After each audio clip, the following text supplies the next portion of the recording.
ಸರೋಜಾದೇವಿಯವರ ಜೊತೆಗೆ ನಟಿಸಲು ಅವಕಾಶ ಸಿಗಲಿಲ್ಲ, ಇದೊಂದು ಬೇಸರ ಇದೆ ಅಂತ ನಟಿ ಕಾರುಣ್ಯ ರಾಮ್ ತಮ್ಮ ನೋವನ್ನು ಹೇಳ್ಕೊಂಡಿದ್ದಾರೆ. ಸರೋಜಾದೇವಿಯವರ ಮೊಮ್ಮಗಳು ನನಗೆ ಸ್ನೇಹಿತೆ, ಸೊ ಈ ಸುದ್ದಿ ನಂಬಲು ಆಗ್ತಿಲ್ಲ ಅಂತ ನಟಿ ಕಾರುಣ್ಯ ರಾಮ್ ಮಾತನಾಡಿದ್ದಾರೆ.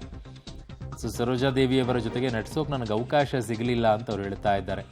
ಅವರ 1960 ಇರುವಂಥದ್ದು, ಈಗ ಇವರು ಇರುವಂಥ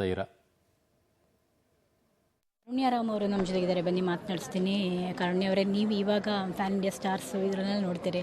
ಆ ಟೈಮಲ್ಲಿ 60s ಅವರು ಪ್ಯಾನ್ ಇಂಡಿಯಾ ಸೂಪರ್ ಸ್ಟಾರ್ ವಿನ್ ಆಗಿದ್ದವರು, ಅಂಥ ಸ್ಟಾರ್ ಆಗಿದ್ದವರು.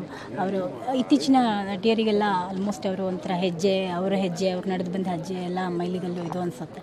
ತಾವೇನು ಹೇಳ್ತೀರಿ? ಇವತ್ತು ನಮ್ಮ ಇಂಡಿಯನ್ ಫಿಲಮ್ ಇಂಡಸ್ಟ್ರಿನೇ ಒಂದು ದೊಡ್ಡ ಲಾಸಲ್ಲಿದೆ. ಈ ಥರ ಒಂದು ಲೆಜೆಂಡ್ರಿ ಆ್ಯಕ್ಟ್ರೆಸ್ನ ನಾವು ಕಳ್ಕೊಂಡಿದ್ದೀವಿ. ಆ್ಯಂಡ್ ಅವರೊಂದು ಪರ್ಫೆಕ್ಷನಿಸ್ಟು ಅಂತಲೇ ಹೇಳ್ಬೋದು. ಈಗ ನೀವು ಹೇಳ್ದಂಗೆ ಪ್ಯಾನ್ ಇಂಡಿಯಾ ಸ್ಟಾರ್ಸ್ ಅಂತ ಈಗೆಲ್ಲ ಇದು ಇರೋದ್ರಿಂದ, ಆಗ ಅಮ್ಮ 60s 70s ಅಷ್ಟು ಭಾಷೆಗಳಲ್ಲಿ ಸಿನಿಮಾ ಮಾಡಿ ಮತ್ತು ಎಲ್ಲ ಇಂಡಸ್ಟ್ರಿಲೂ ಟಾಪ್ ಮೋಸ್ಟ್ ಆಗಿದ್ದವಂಥವ್ರು.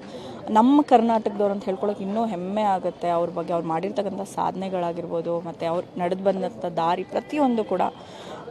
ಅವ್ರ ಫ್ಯಾಮಿಲಿಗೆ ತುಂಬ ಕ್ಲೋಸ್ ಇದ್ದು ಕೂಡ ನಂಗೆ ಕೆಲವು ಸತಿ ಅವಕಾಶಗಳು ಸಿಗಲಿಲ್ಲ. ನಾವೇನು ಅಂದ್ಕೊಳ್ತೀವಿ, ಓಕೆ ಇನ್ನೊಂದು ದಿನ ಹೋಗೋಣ, ಇನ್ಯಾವಾಗ ಹೋಗೋಣ ಅನ್ನೋ ಒಂದು ನಿಟ್ಟಿನಲ್ಲೇ ಮಿಸ್ ಮಾಡಿಕೊಂಡು ಇವತ್ತು ಬೆಳಗ್ಗೆ ನ್ಯೂಸ್ ಕೇಳಿದಾಗ ತುಂಬ ಬೇಜಾರಾಯಿತು.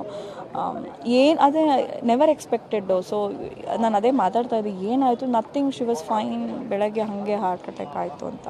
ಇದೊಂಥರ ಅನ್ಎಕ್ಸ್ಪೆಕ್ಟೆಡ್ ಅಂತಲೇ ಹೇಳ್ಬೋದು. But she was all fine ಅಂತೆ. ಲಾಸ್ಟ್ ಯಾವಾಗ ಮೀಟ್ ಮಾಡಿದ್ದವ್ರನ್ನು? ಒಂದು ಅವಾರ್ಡ್ ಇವೆಂಟಲ್ಲಿ ಅಮ್ಮ ಬಂದಿದ್ರು ಸ್ಟೇಜ್ ಮೇಲೆ ಹೋಗಿ ಮುಂಚೆ ನಾನು ಅಲ್ಲಿ ನಮಸ್ಕಾರ, ಯಾಕಂದ್ರೆ ನಂಗೆ ಗೊತ್ತು ಅವ್ರ ಮೊಮ್ಮಗಳು, ನಾನು very good friend of main. So ಅಮ್ಮ ನನಗೆ ಇಂದು ಫ್ರೆಂಡ್, ಓಕೆ ಮನೆಗೆ ಬನ್ನಿ ಅಂತ ಹೇಳಿದ್ರು. ಅದಾದಮೇಲೆ ನಾನು ಎಷ್ಟೊಂದು ಸತಿ ಅಂದ್ಕೊಳ್ತಿದ್ದೆ, ಗಳಲ್ಲೂ ಅಭಿನಯಿಸಿ ಎಲ್ಲರೂ ಹೃದಯದಲ್ಲೂ ಒಂದು ಸ್ಥಾನ ಪಡ್ಕೊಂಡವರು ಅಮ್ಮ. ಸೊ ನಮ್ಮ ಕನ್ನಡಿಗರಿಗೆ ಯಾವತ್ತಿದ್ರೂ ಕಿತ್ತೂರು ರಾಣಿ ಚೆನ್ನಮ್ಮ ಅಂದರೆ ಸರೋಜಮ್ಮನೇ. ಸೊ ಅವ್ರ ಆತ್ಮಕ್ಕೆ ಶಾಂತಿ ಸಿಗಲಿ, ಅವರ ಫ್ಯಾಮ್ಲಿಗೆ ಶಕ್ತಿ ಸಿಗಲಿ ಅಂತ ಕೇಳ್ಕೊತೀನಿ.